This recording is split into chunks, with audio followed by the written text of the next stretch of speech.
Europe میں کیا ہوا, فرشتوں نے بولا کہ بھائی لوگ ایک طریقے سے مرتے ہیں, پاکستان, انڈیا اور مختلف ملکوں میں ہوتا یہ ہے کہ 40 سال کے بعد ان کی صحتیں خراب ہونا شروع ہوتی ہیں اور وہ خیال نہیں کرتے, پھر 50, 60, 70 میں مر جاتے ہیں.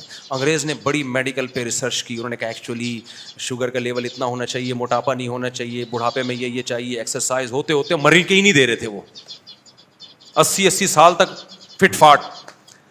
فرشتہ آیا, اس نے بولا ایک بھیڑ جو ہے نا ایک وائپر چلایا کرونا کے ذریعے, بولا چلو یار اب یہ تھوڑی کہ تم اگر 100 سال زندہ رہنا چاہتے ہو تو آگے نئی نسل کے لیے بھی تو جگہ چھوڑو, تم ہی رہو گے تو وہ اگلے کہاں, پلیٹ فارم خالی کرو بھائی. ہمارے حضرت فرمایا کرتے تھے نا کہ بھائی یہ جو بچوں کے بچے جب ہو جاتے ہیں تو وہ بتا رہے ہوتے ہیں بھائی نئی ٹرین آ گئی ہے, اب جو پہلے والی ٹرین ہے وہ پلیٹ فارم خالی کرے گی. تبھی دنیا اتنی تھوڑی ہے کہ سارے آدم علیہ السلام سے لے کر بھائی نئے آتے جائیں گے, پرانے مارکیٹ سے شارٹ ہوتے چلے جائیں گے. تو وہ مر ہی نہیں رہے تھے وہاں اٹلی میں, اور ان بوڑھے مر ہی نہیں رہے تھے, اور وہ گورنمنٹ پہ اتنے بوجھ بن چکے تھے. وہاں تو ویسے ہی گروتھ ریشو نہیں ہے لوگوں کا, جوان ویسے ہی کم ہے. تو اللہ میاں نے ان پہ بھی ترس کھایا, اور اللہ میاں نے بولے چلو بھائی کرونا سے سب کو لائن لگا دی. وہاں اٹلی میں اتنے پھر بھی بہت ہیں بھائی, میں تو حیران ہوں یار. میں اٹلی میں گیا مارکیٹوں میں, بوڑھے, میں نے کہا بھائی اتنی نہیں, بچے ہی نہیں ہو رہے نا ان لوگوں کے.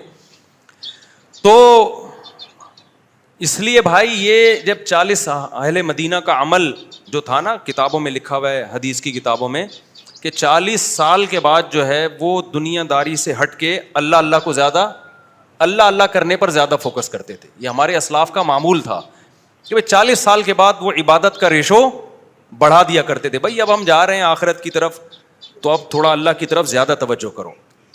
بلکہ یہاں تک بھی ہے کہ بڑھاپے میں اس کا خیال کرتے تھے اپنے دل کا, کہ ہمارا دل کہیں جائیدادوں میں, بنگلوں میں, اولادوں میں تو نہیں اٹک رہا.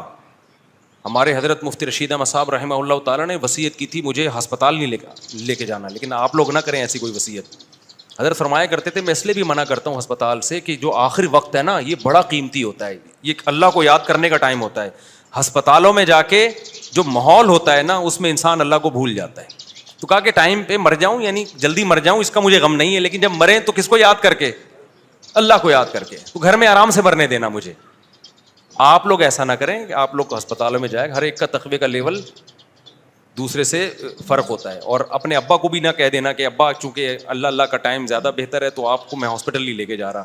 تو بڑوں کو تو حتی الامکان بچانے کی کوشش کریں, آپ کی محبت کا یہی تقاضا ہے. تو وہ کہتے تھے کہ بھائی ہسپتال میں نہ لے کے جاؤ, بس مجھے میری عمر اتنی ہو گئی ہے تو آرام سے مرنے دو, گھر میں اللہ کر کے دنیا سے جانے دو. ہمارے ایک سسر صاحب, ان کا انتقال ہو گیا, اللہ ان کی مغفرت کرے. ان کی بھی آخر عمر میں نا ان کو کینسر تھا. تو میں جب ان سے ملنے کے لیے گیا تو حافظ قرآن تھے ماشاء اللہ, تو میں نے دیکھا ان کے پہ بھی کوئی غم نہیں ہے. جیسے ہوتا ہے نا جو ڈاکٹر بتا دیں کینسر ہے, اب تو گئے, اب تو مر گئے تو کیا ہوگا. میں نے دیکھا تکلیف میں تو تھے, کیونکہ یہ ریڑھ کی ہڈی کی طرف کا کینسر تھا, بہت پین تھا ان کو. تو جب میں ان کی عیادت کے لیے گیا تو انہوں نے کہا کہ بیٹا ہم نے اپنے بڑوں سے سنا ہے, وہ بھی حضرت مفتی رشید احمد صاحب سے بیعت تھے.